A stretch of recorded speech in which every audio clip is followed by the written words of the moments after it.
Hi, everyone. Thanks so much for coming to this late end of the conference talk. Today I'm going to talk about some research I did into Microsoft Edge. I'm Natalie Silvanovich, and I'm a security researcher on Google's Project Zero. And you might remember, for the last year or two, I've been looking at Flash and found a lot of bugs there. Well, recently, I've started looking at browsers and trying to see if I can find similar bugs. So today I want to tell you what happened when I looked at Microsoft Edge. So what did I actually do? I code reviewed the JavaScript engine of Microsoft Edge. We seem to have lost our slides here, but there's nothing too exciting on those ones anyhow. So I reviewed the JavaScript core of Microsoft Edge, and I found about 13 bugs, all of which are now fixed. It was actually the first time I'd looked at a browser in a long time, for about 7 or 8 years, and I discovered that JavaScript had changed a lot. So I want to share with you what I learned about JavaScript and how script engines are designed and how that impacts the type of bugs you can find in them. So to start off, I'm going to talk a bit about what Edge is, what Chakra is, and what ECMAScript is. Then I'll go through some of the more interesting features of JavaScript and script engines and how they're designed in Chakra. And finally, I'll give you some examples of some cool bugs I found.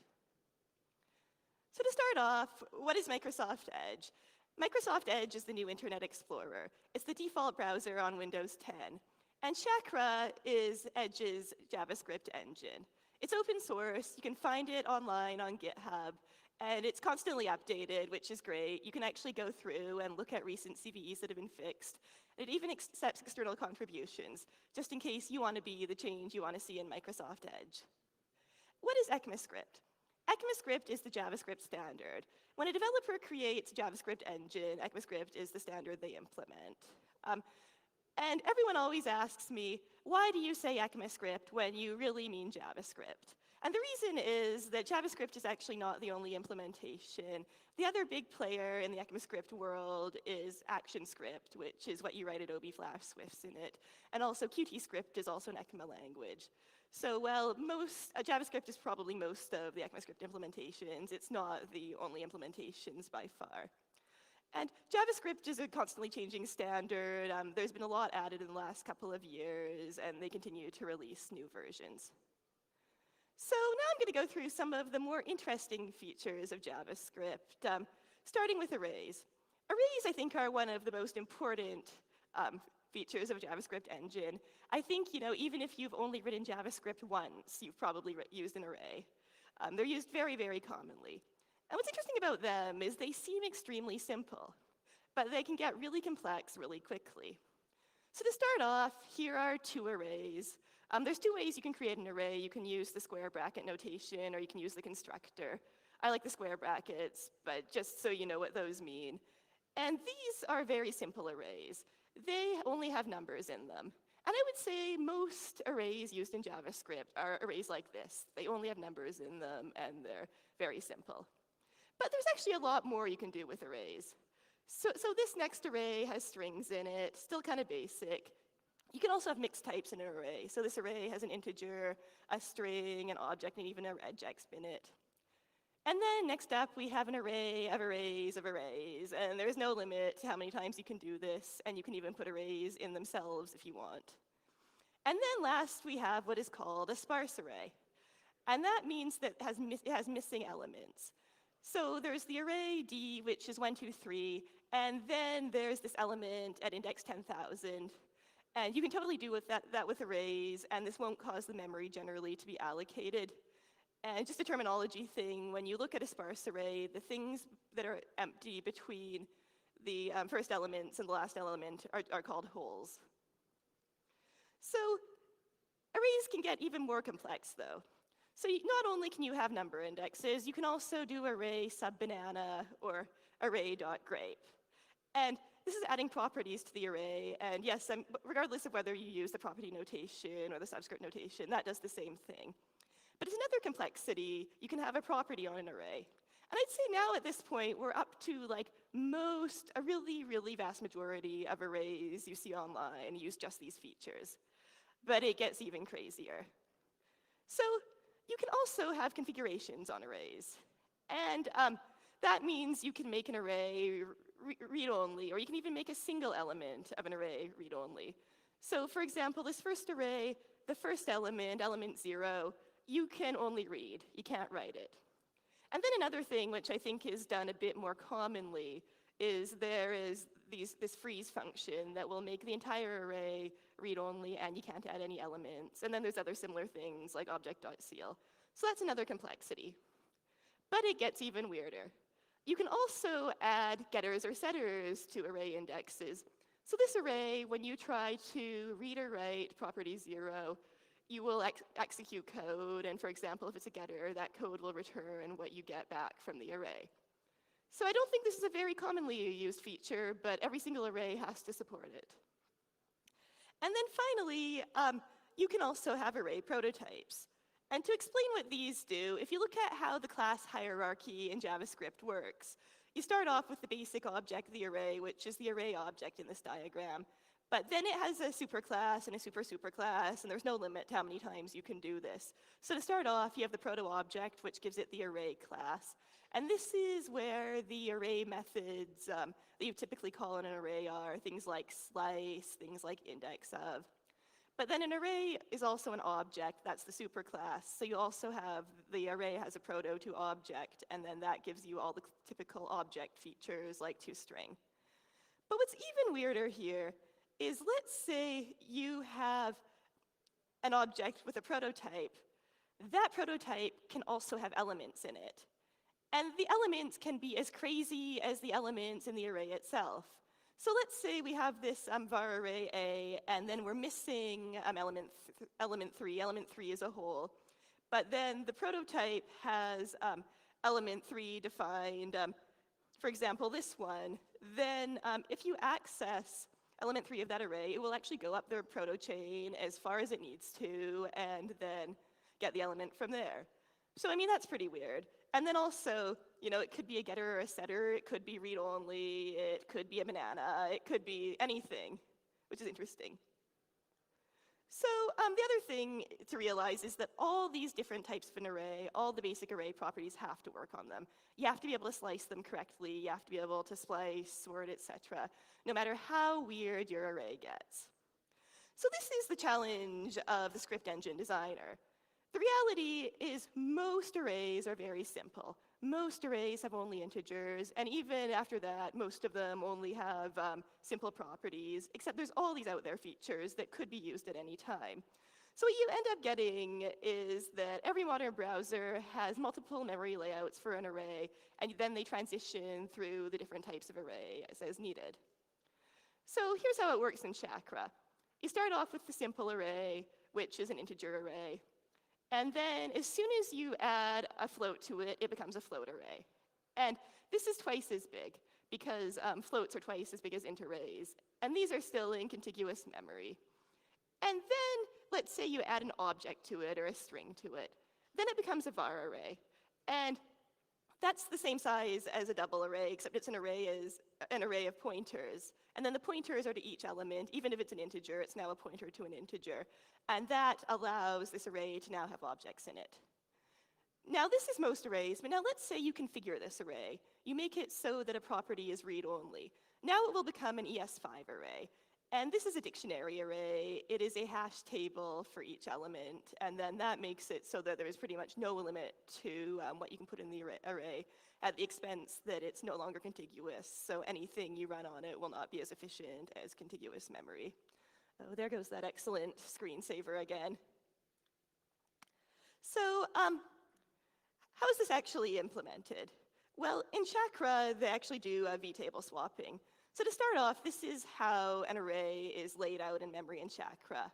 It's actually a fairly elegant design because it makes it really easy to transition between sparse arrays and dense arrays. So to start off, you have an array, and this is an int array, and then the array elements are in this array segment. And this can be in line for a very simple array, but then there's just a pointer to it.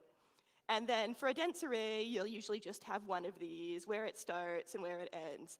And then if it's a sparse array, then you'll add in something at next, and you can have as many segments as you want to have elements defined anywhere in the array, which is nice. So a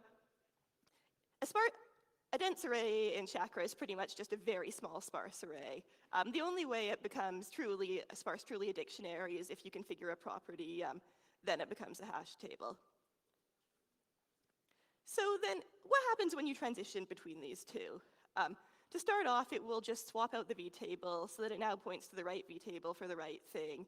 And then it will change each segment to be the right type, and then it will change the elements. This can realloc memory, but it doesn't have to. Sometimes, if it's short enough, it will just have enough space in memory to transition directly. And you can see how this is starting to be problematic.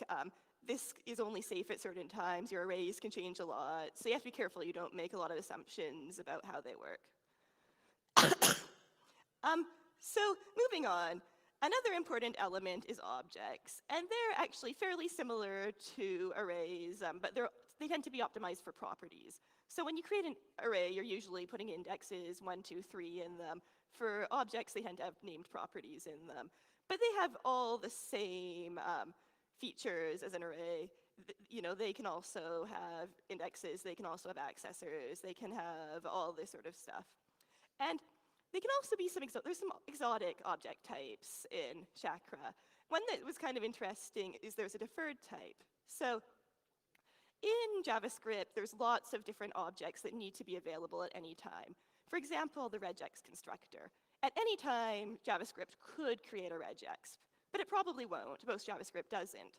So this would take up a lot of memory, except they have this deferred type. So the first time you access this object, then it starts loading it in memory. And this saves a lot of memory, but it adds a bit of complexity. And I would say objects in general are a bit less bug prone just because in arrays are often very large and they're optimized for being very large. Meanwhile, it's very rare to see an object that, say, has more than 100 properties in it. So here's how an object works. Once again, there's two notations. These are actually subtly different, but it's not that important. I usually use the curly braces where it shows the object and then what the properties of the object is. And notice with an object, like with an array, you can do all sorts of crazy stuff. For example, this is a pretty basic one. You've got a month and a day as properties. But then you can make the properties of the object indexes. So this is actually like an array. It has something at 1 and 2. And like with arrays, you can have objects with objects with objects, and you can also freeze them. You can make them read-only, that sort of thing. Now here's kind of a fun question. Let's say you have an array, and let's say you have an object, and you strip the proto off the object, so you can't just call a method to see which is which. And you can't call type of, and you can't call instance of. How can you tell which is which based on the functionality? And one thing you might say is, oh, well, you could call something like splice on it, and it would work on the array and not the object. But that's not true.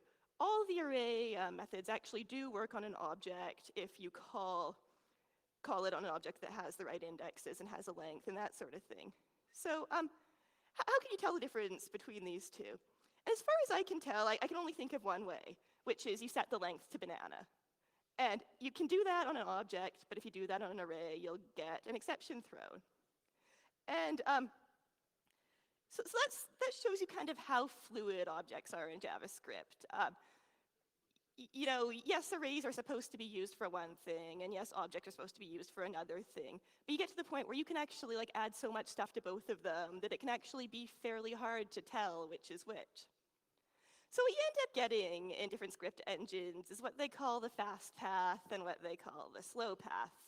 And the fast path tends to be when things are normal, and there can be more than one, and the developers kind of have to pick what normal is. But that's like an optimized state if you're doing something that's fairly common and fairly expected. So an example is you might have a fast path for splicing an array that is all integers. And that's very optimized because you know it's limited. And these are good, but they can cause bugs because when you're saying, well, are things normal? Are they in an expected state? You need to make sure that you've checked everything that can be unexpected in the state. And there's so many things you can do with JavaScript objects that can be really hard. And the other thing that the opposite of fast path is the slow path. And the slow path is the base case that is supposed to be able to handle everything. And these tend to be a little safer than fast paths. They don't have quite as many bugs, in my opinion. But then, once again, you're trying to write this thing that can, handle any case ever. But does it? You have to be very sure you're catching everything, and sometimes they don't. So now I'm going through a couple more features. Complex objects. So I've talked about objects, and I've talked about arrays.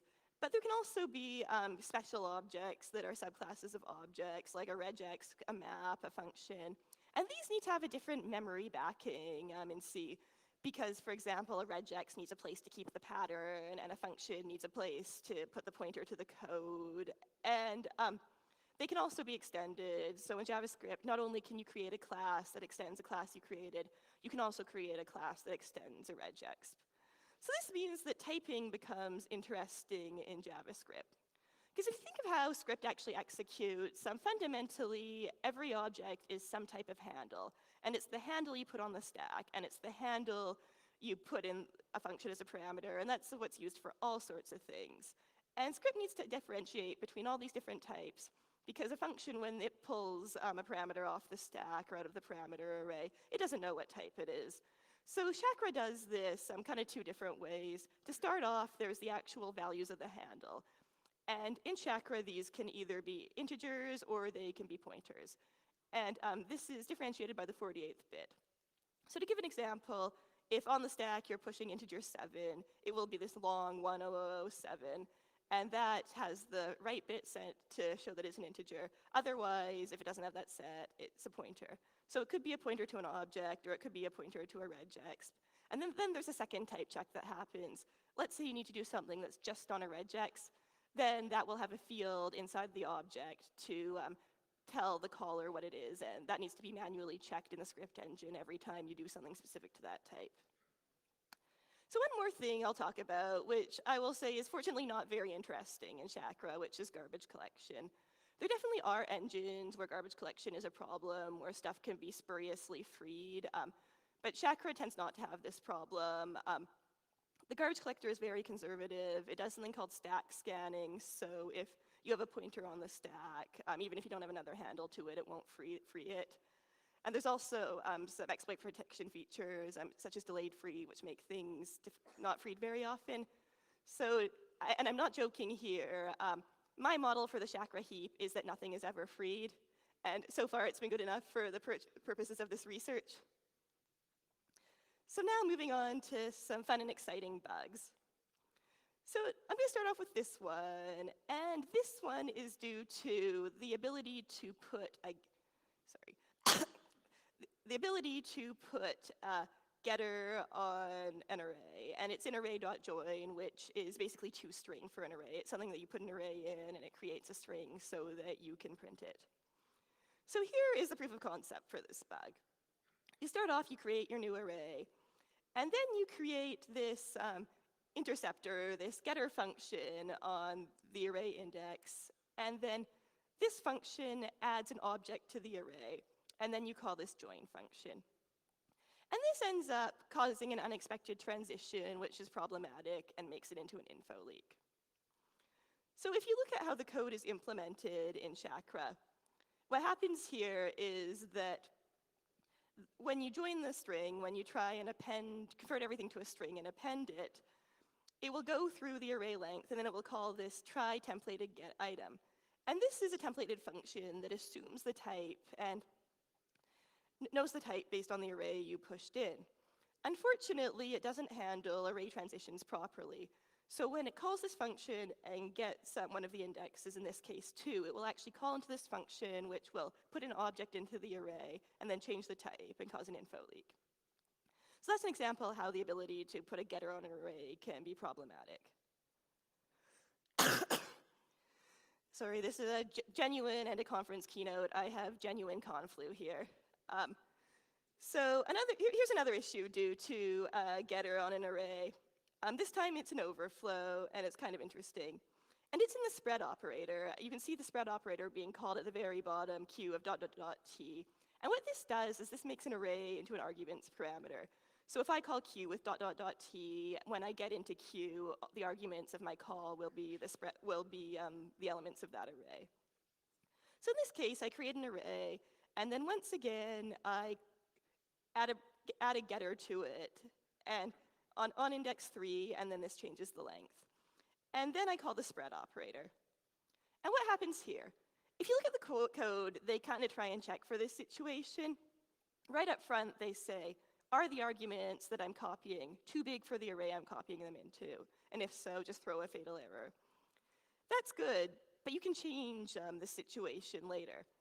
So the get length is actually safe. That's guaranteed to be a number, guaranteed not to be a getter or a setter. But when you get the item, that can call a getter or a setter, and then that can change the array length.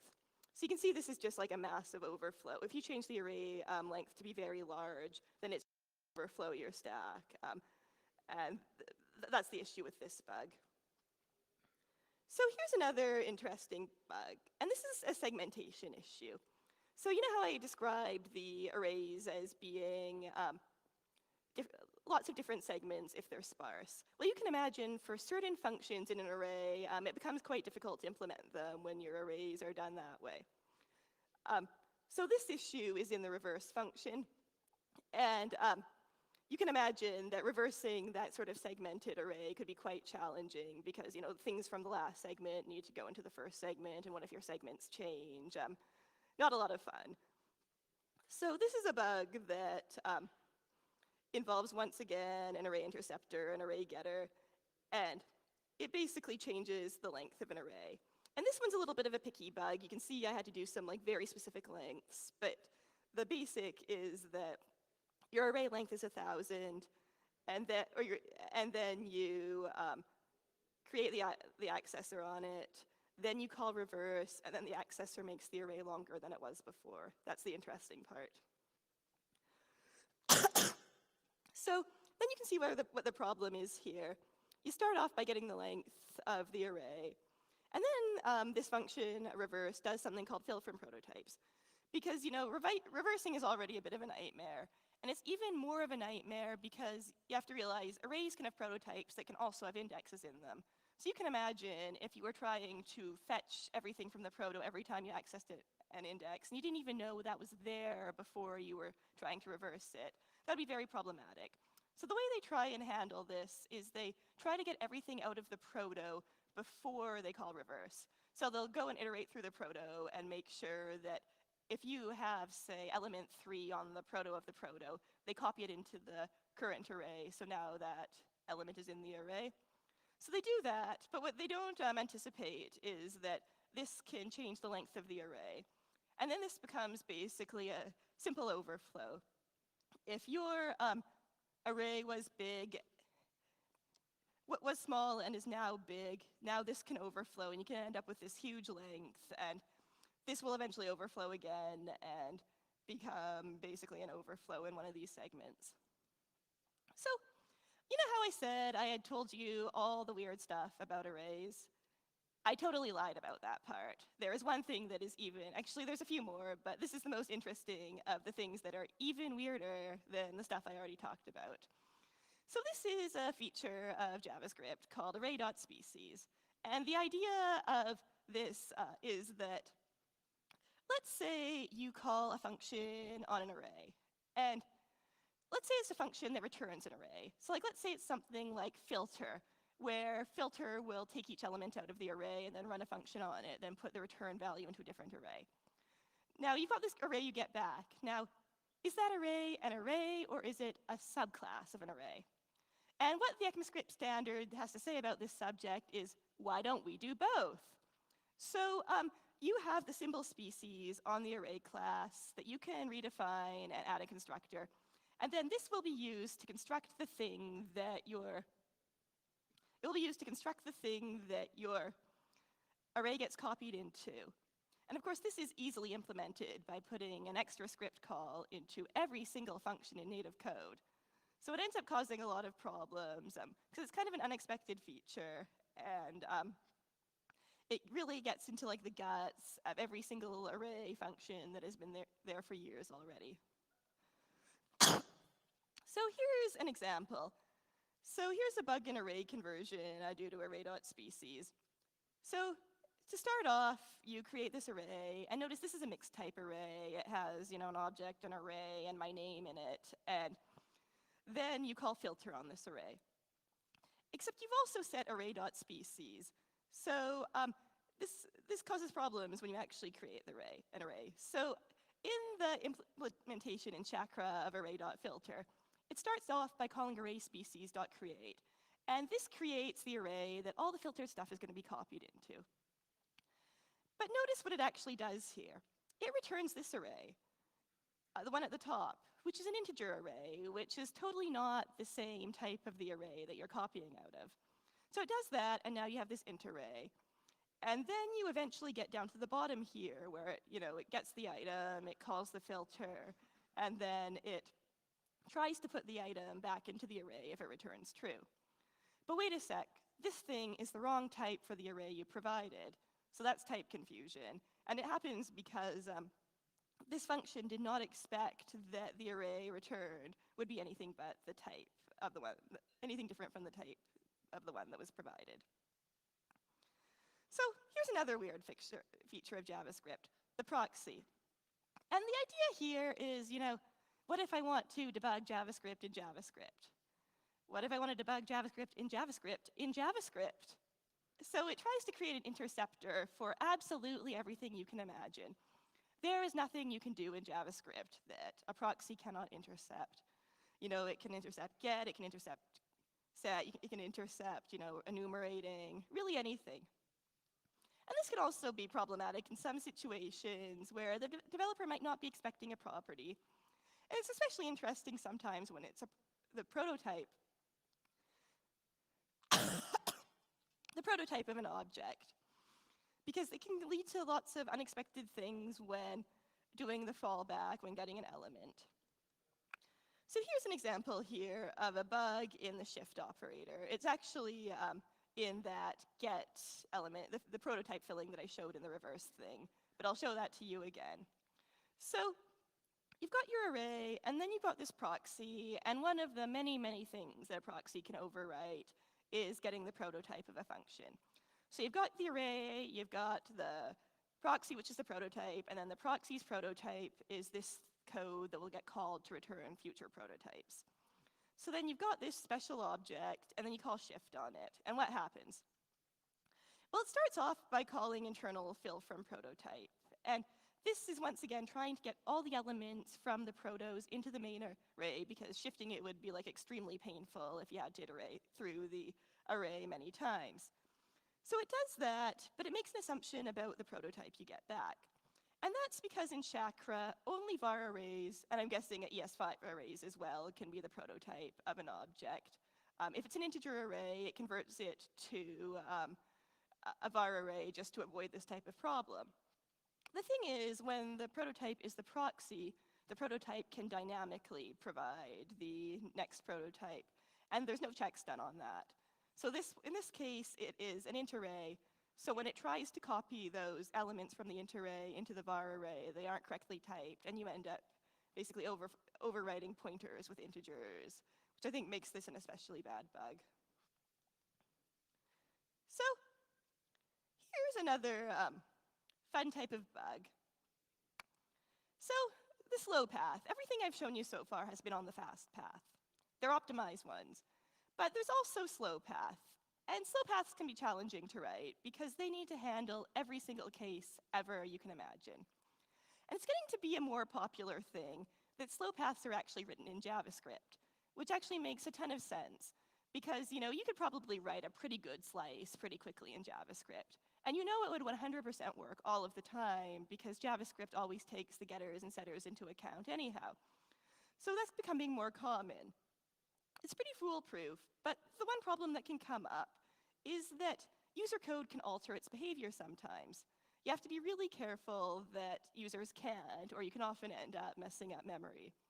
And sometimes script engines use strict mode to prevent this, and it does help, but it's not perfect. To give an example here, this is just my imaginary built-in function that is a slow path in script.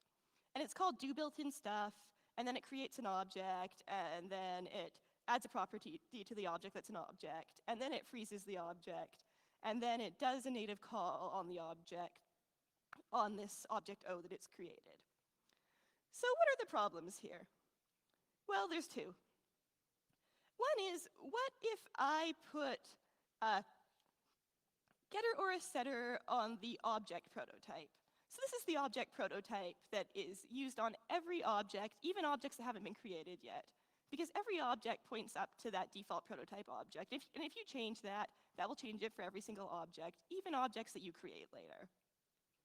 So if you do that, and you make this prototype so that stuff has a getter or a setter on it, then when it calls o.stuff, it's going to call your function, and then you can get a handle to the object. And that can be problematic because maybe this native change stuff assumes something about it. For example, it probably assumes that stuff is an object because that's what it put in. So this is kind of a cause of problems. And then there's a second thing, which is that you can redefine functions in JavaScript. And so let's say you overwrite object.freeze with this function, and then you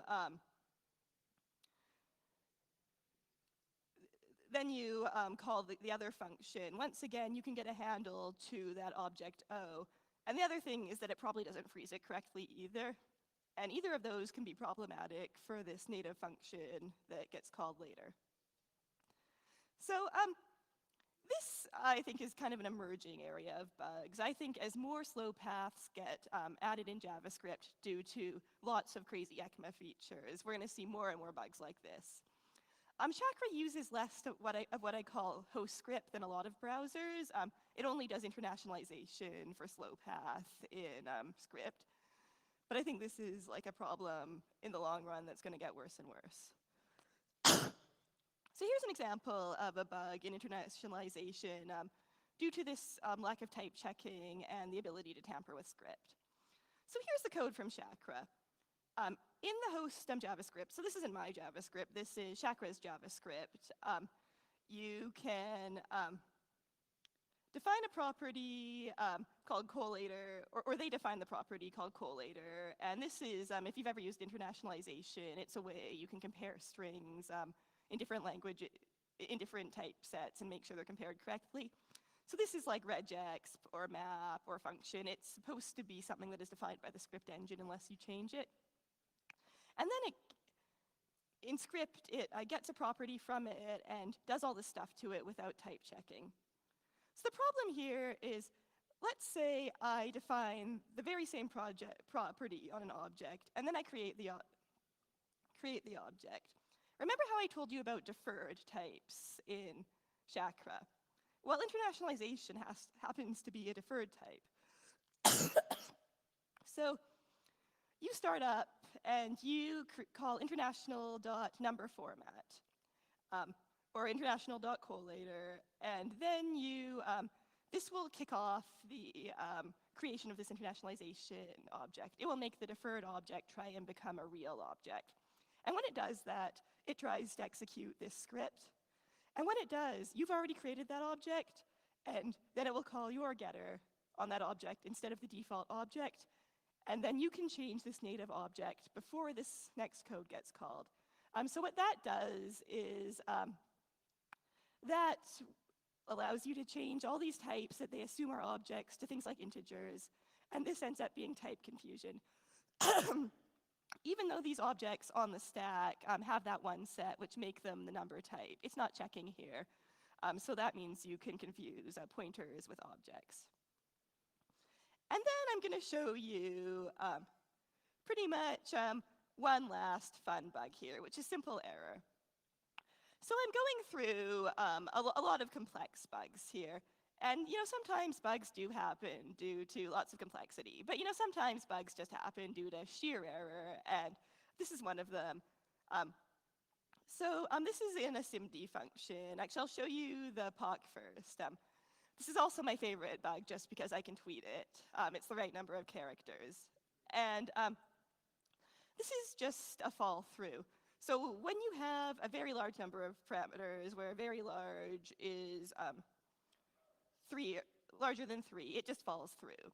And I'm pretty sure this was a mistake. They meant that assert to be something that was not an assert, maybe a fatal error or something like that, but that is not what happened. And this falls through, and this is an uninitialized variable. So that's about it. To conclude here, I think I've learned a few things here. One is that JavaScript has a lot of features. It has an excessively large amount of features. Like, I think I've only described about 2 features here, and it has like 1,000 more like this. But it's something I think really important, regardless of what you're developing, even if it's not a script engine. Every one of these features adds bugs. And you really got to think about, are these features worth it? And I know the people that make browsers don't write the browser standards, but for example, with the array.species, how often have you ever used that? How often have you added an array index interceptor to your array so you can add a getter or a setter at an index? Like, I know I have never done this, not in a bug. So I think that's a big lesson here, that a lot of these kind of obscure functions do add bugs. And I think you've got to decide, are they worth it or are they not? Another thing is that implementation decisions, they affect what kind of bugs you have. And I'm not trying to be down on anyone who writes code. Like, these are super hard problems, and there's no right choice here.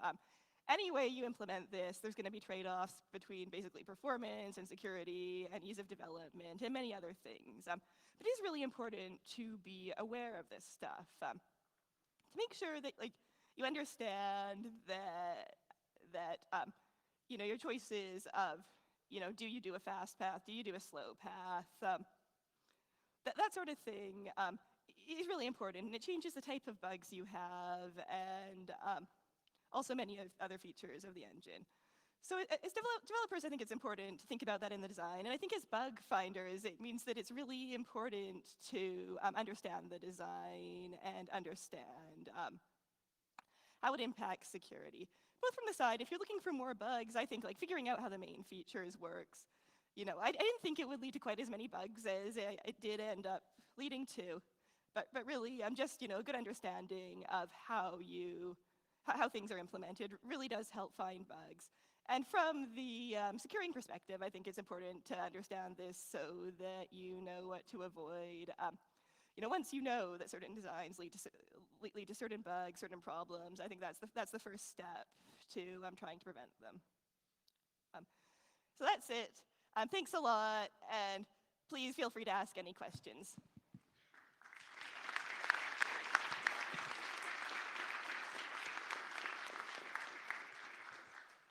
Thank you very much, Natalie. Any questions from the floor? No? Well, she'll be at the party as well, I believe.